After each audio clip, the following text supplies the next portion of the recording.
Petrol டீசல்ன்ற எரிபொருள் வகையில் இப்போ புதுசாக E20ன்ற எரிபொருள் நடைமுறையில் வந்திருக்கு. இந்த E20னா என்னென்னா, 1 லிட்டர் பெட்ரோலில் 80% பெட்ரோலும் 20% எத்தனாலும் கலந்து E20 பெட்ரோல் என்று சொல்லப்பட்டு வருகிறது. இது 2014 10% இருந்தது. இப்போ 2025 20% வைத்திருக்காங்க. 2030 வர வேண்டிய இந்த இது 5 வருஷம் முன்னாடி வந்து 2025 வந்துருச்சு. கரும்பு மற்றும் சோளத்திலிருந்து கிடைக்கப்பட்டிருந்த எத்தனால் எரிபொருளாக பயன்படுத்தி வருகிறது. இந்த E20 பெட்ரோல் யூஸ் பண்ணுறதுனால வாகனங்கள் 6 கிலோமீட்டர் வரைக்கும் மைலேஜ் கம்மியாக தரும்னு மத்திய அரசே சொல்லப்பட்டு வருகிறது. இதை பற்றி மக்கள் என்ன நினைக்கிறாங்க, அவங்களுக்கு என்ன தெரிஞ்சிருக்குன்னு நம்ம கேட்டு தெரிஞ்சுப்போம். ஒரு 70 அந்த மாதிரி தரும். நான் வந்து நார்மல் வண்டி தான் வச்சுருக்கேன், CT 110 தான் வச்சுருக்கேன். 70 65 வரும். இப்போ BS6 இன்ஜின்னால என்ன ஆகுதுன்னா, BS6 எத்தனால் பெட்ரோலும் மிக்ஸ் ஆகிறதுனால என்ன ஆகுதுன்னா, நம்மளுக்கு கொடுக்குற இடத்துல வந்து அவங்க மைலேஜ் சொல்கிறது 60 70 சொல்கிறாங்க. ஆனால் நம்மளுக்கு வர்றது பார்த்திங்கன்னா 40 45 தான் வருது. நம்மளுக்கு எத்தனால் வந்து 20% மிக்ஸ் பண்ணுறதுனால நம்மளுக்கு ரொம்ப வந்து பெட்ரோல் வந்து குடிக்குது நம்மளுக்கு. அது இப்போ இந்த 2025 தான் நம்மளுக்கு வந்து அது கொண்டு வந்திருக்காங்க. அதனால் சுத்தமாக நம்மளுக்கு பெட்ரோலு காஸ்ட் அதிகமாகுது. ப்ளஸ் வந்து மெயின்டெனன்ஸ் நம்ம பண்ணுறதுக்கும் வந்து சுத்தமாக முடியல நம்மளால். சர்வீஸ் அடிக்கடிக்கு பண்ணுற மாதிரி இருக்குது. அடிக்கடிக்கு இந்த BS6 இன்ஜின் வந்ததுனால, கார்பரேட்டர் இல்லாதனால நம்மளுக்கு அந்த எத்தனால் மிக்ஸ் டேரெக்டாக ஃப்ளோ ஆகிறதுனால நிறைய இன்ஜின் செலவும் நம்மளுக்கு நிறைய வர மாதிரி இருக்குது ப்ரோ. சரி, இப்படியே நிலமை போயிட்டு இருந்துச்சுன்னா நீங்கள் இதே வண்டி ப்ரிஃபர் பண்ணுவீங்களா, இல்லை பேட்டரி வண்டி ப்ரிஃபர் பண்ணுவீங்களா? பேட்ரி வந்து தான் ப்ரோ போகணும், வேறு வழியே கிடையாது ப்ரோ. ஏன்னா அது பெட்ரோல் இல்லை, எதுவும் இல்லை. ஆனால் என்னென்னா பேட்ரி வண்டி லைஃப் வருமானதும் நம்மளுக்கு அது 2 lakhs அபோவ் வாங்கினா தான் நல்ல வண்டி கிடைக்குது நம்மளுக்கு.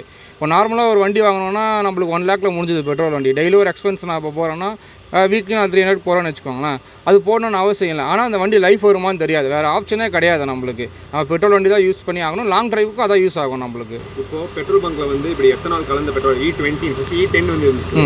E20 பெட்ரோல் போடுறவங்க முன்னாடி ஏதாவது எக்ஸ்பிளைன் பண்ணாங்க? இல்லை ப்ரோ, அதை பற்றி நம்மளுக்கு தெரியாது ப்ரோ. ஏன்னா இங்கேயும் நம்மளுக்கும் தெரியாது, அந்த ஷோரூமில் இருக்கும் அவங்கள கேட்டாலுமே அது தெரியாது. அது வந்து நீங்கள் வண்டி வர ஏதாவது ரேஷாக ஓடிருப்பீங்க, அதை பண்ணியிருப்பீங்க, எதாவது பண்ணியிருப்பீங்கன்னு அவங்க சொல்லிடுறாங்க, ஒரே வார்த்தையில் முடிச்சிடுறாங்க. எத்தனால் கலக்கிறதுனால வந்து இந்த வண்டி வந்து மைலேஜ் வந்து ரொம்ப ஸ்லோவாக கொடுக்கறதுனால பேட்டரி வண்டிக்கு ப்ரிஃபர் பண்ணுறதுனால நாங்கள் பேட்டரி வண்டி மாறினாலும் சேர்ந்தனால எனக்கு மைலேஜ் நல்லா கொடுக்கும். இல்லை, இப்போ எத்தனால் கலந்து இந்த வண்டி மைலேஜ் தராதனால உங்களுக்கு ஏதாவது இன்ஜினில் ப்ராப்ளம் ஏதாவது உங்களுக்கு வந்திருக்கு? இந்த வரைக்கும் எதுவும் வரல. பட் சப்போஸ் ஃபியூச்சரில் வந்தால் டக்குன்னு நாங்கள் வந்து பேட்டரிக்கு வந்து மாறினா எங்களுக்கு யூஸ்ஃபுல்லாக இருக்கும். இல்லை, இப்போ ஜொமேட்டோ ஓட்டுறதுனால நீங்கள் வந்து மைலேஜ் வந்து நல்லா தர வண்டி தான் எடுத்துருப்பீங்க. இப்போ இந்த எத்தனால் கலந்து மைலேஜ் கம்மி உங்களுக்கு எவ்வளோ கஷ்டமாக இருக்குது? கஷ்டமானா இதில் முன்னாடி பேட்டரி வண்டியில் வந்து அமௌண்ட் கொஞ்சம் அதிகமாக வந்துட்டு, இதில் வந்து இப்போ பெட்ரோல் ஓவராக போகிறதுனால எங்களுக்கு வந்து அமௌண்ட் கொஞ்சம் கம்மியாக வந்துட்டுருக்கு. அதனால் நாங்கள் ப்ரிஃபர் பண்ணிகிட்ருக்கோம். இப்படி பெட்ரோல் வந்து எத்தனால் கலக்கிறாங்கன்னு சொல்லி உங்களுக்கு யாராவது நோட்டிஃபை பண்ணாங்களா? இது எதுவும் பண்ணலை. நாங்கள் சரி சப்போஸ் அந்த எதுவுமே நோட்டிஃபை பண்ணான்னா நான் டக்குன்னு பேட்டரி வண்டிக்கு சேஞ்ச் ஆகிப்போம். பெட்ரோல் போட்டு கலப்படம் வந்ததுனால வந்து மைலேஜ் அடிப்படுது. அது இல்லாத வர வந்து இன்ஜினில் ஃபால்ட் ஆகிடுது. அந்த இன்ஜின் ஃபால்ட் ஆகிறதுனால நிறைய ப்ராப்ளம்ஸ் வருது. வண்டி வந்து உடனே அப்படி நின்றுச்சுன்னா ரொம்ப கஷ்டமாக இருக்குது. அப்போ அது மெக்கானிக் வந்து அது பண்ண முடியாது. இது நல்ல மைலேஜ் நல்ல பெட்ரோல் இருந்தால் பர்ஃபெக்டாக ஓடும். ஆனால் இப்போ நீங்கள் வந்து மெக்கானிக்கிட்ட போய் கொண்டு போகிறீங்கன்னா அவங்க வந்து இது என்ன பிரச்சனை அவங்களுக்கு தெரியுதா? அவங்களுக்கு வந்து இது பெட்ரோல்னால தான் பிரச்சனை தெரியுதா, இல்லை வேறு ஏதாவது பிரச்சனை சொல்கிறாங்க? அவங்க பெட்ரோல் ஃபால்ட்டு சொல்ல மாட்டுறாங்க. இது வேறு ஃபால்ட்டு வருது, இன்ஜினில் ஃபால்ட்டு. அவங்க பில்லு போகிறதுக்கு அவங்க ஃபால்ட்டு சொல்கிறாங்க. இந்த ஃபால்ட்டு அவங்க சொல்ல மாட்டாங்க.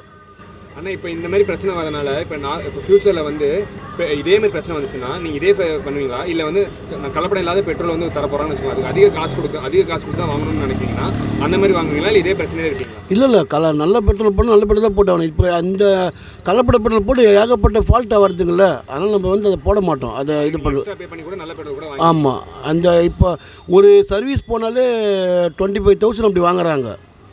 ஆனால் இப்படி வந்து இப்போ இந்த பெட்ரோலில் வந்து இப்போ எத்தனை நாள் கலக்கிறாங்கன்னு சொல்லிட்டு உங்களுக்கு யாராவது சொன்னாங்க, கவர்மெண்ட் சைடில் சொன்னாங்களா, இல்லை பெட்ரோல் பங்கில் வந்து எதாவது சொன்னாங்களா இப்படி இந்த மாதிரி பெட்ரோல் போடுறாங்க?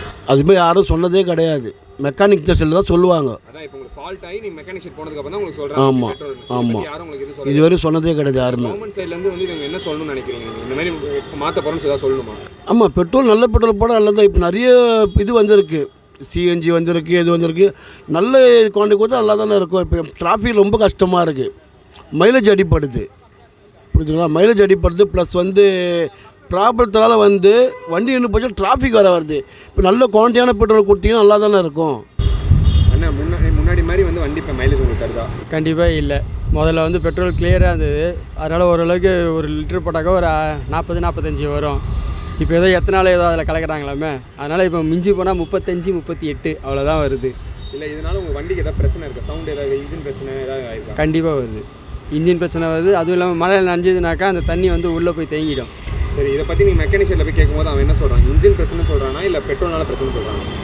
மெக்கானிக்கை பொறுத்த வரைக்கும் அவனுக்கு தேவை வேலை, அதனால் கைட்டி போட்டுருவான். இன்ஜின் தான் பிரச்சனைன்னுவான் கூட அவன் இது என்னதான் இருந்தாலும் நம்ம பெட்ரோல் இது பண்ண முடியாதுல்ல, கவர்மெண்ட் தான் பண்ணி ஆகணும் இதுக்கு ஏதாவது. இப்போ வந்து நல்ல பெட்ரோல் கிடைக்க போகுதுன்னு வச்சுக்கோங்க, E20 இல்லாமல் நல்ல பெட்ரோல் கிடைக்குன்னு வச்சுக்கோங்க, அதிக காசு கொடுத்து வாங்குறதுக்கு நீங்கள் ரெடியாக இருக்கீங்களா?